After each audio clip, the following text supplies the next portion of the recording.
Surat pemakzulan Wakil Presiden Gibran Rakabuming Rakaresmi diterima DPR dan ini bisa jadi babak baru dalam politik Indonesia. Empat Jenderal Purnawirawan. Iya maksulkan. Dialah yang selalu menjadi apa kita ada ya pengganjal gitu loh. Ini kalau misalnya berlanjut terus Pak Mahfud, ini bahkan juga muncul di beberapa komentar di media sosial. Berikutnya siapa dong jadi calon wakil presiden kita, Pak? Siapa?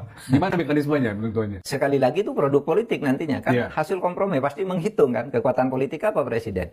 Sehingga saya melihat kalau dari dalam koalisi misalnya yang cukup berpeluang itu ya mungkin AHY yang track recordnya juga oke meskipun pengalaman politiknya enggak dan dia ada di dalam koalisi.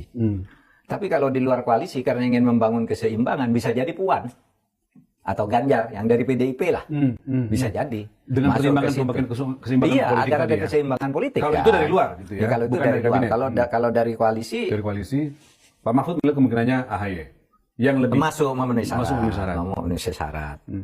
Kalau kualitas mungkin ada nama Anies tapi kan tidak ada partainya. Gibran anak kecil disuruh bermain di wilayah politik oleh bapaknya tuh. Yang kurang ajar Gibran atau bapaknya. Dia tahu anak ini anak kecil disuruh main di wilayah orang dewasa. Gibran ini orang nggak tahu diri. Kenapa saya bilang nggak tahu diri? Nggak mampu tapi maksa. Kurang lebih sama dengan bapaknya.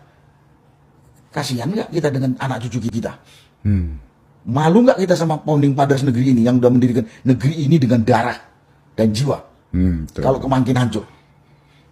Saya cuma itu aja. Dua hal sebetulnya yang mendasari saya. Malu sama bapak dan ya mungkin kakek saya yang mendirikan negeri ini, yang ikut andil mendirikan negeri ini dengan darah.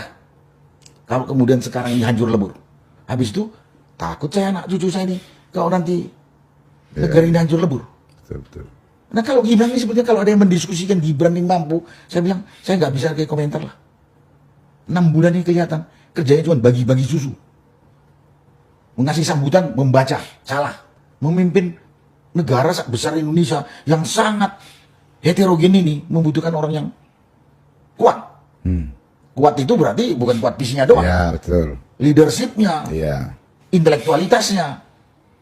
Apa ada itu dimiliki oleh Gibran? Kami usulkan dia untuk dilengsarkan karena kami sayang dengan Prabowo. Saya ikut mendirikan Gerindra. Ya. Saya bawa 26 pati dan kolonel untuk memenangkan Gerindra, untuk bisa Gerindra duduk di Senayan. Ya. Tidak untuk apa? Untuk Gibran, tidak. Gibran sangat jauh dengan anak saya, tua anak saya. Katanya punya ijazah di UTS, anak saya S2 di UTS. Saya sampai coba cari sana, ada nggak nama itu? Tidak ada. Saya inginnya tetap Prabowo silakan jadi presiden. Adik saya, dia 5 lifting di bawah saya. Ya. Saya masuk Akabri tahun 65. Mungkin keluarga itu belum membuat melitur kayu atau segala macam. Saya sudah mengabdi. 34 tahun saya mengabdi di ABRI dan sekarang sudah 22 tahun hampir pensiun. Enggak mengharapkan apa-apa. Cuman mengharapkan supaya kembali ke rel. Ya. Saya sebetulnya sudah bawa resume untuk bagaimana kesalahan sampai dia diangkat. Wakil Presiden Bung Karno ada Muhammad Hatta. Pak Harto wakil presidennya Sultan Hamengkubuwono. Habibie wakil presidennya ada Malik. SBY wakil presidennya Yusuf Kala ambil alih masalah-masalah ekonomi dan SBY anggap dia percaya. Sekarang bisa dibayangin wakil presiden Prabowo adalah Gibran. Jauh betul jarak konseptual dia.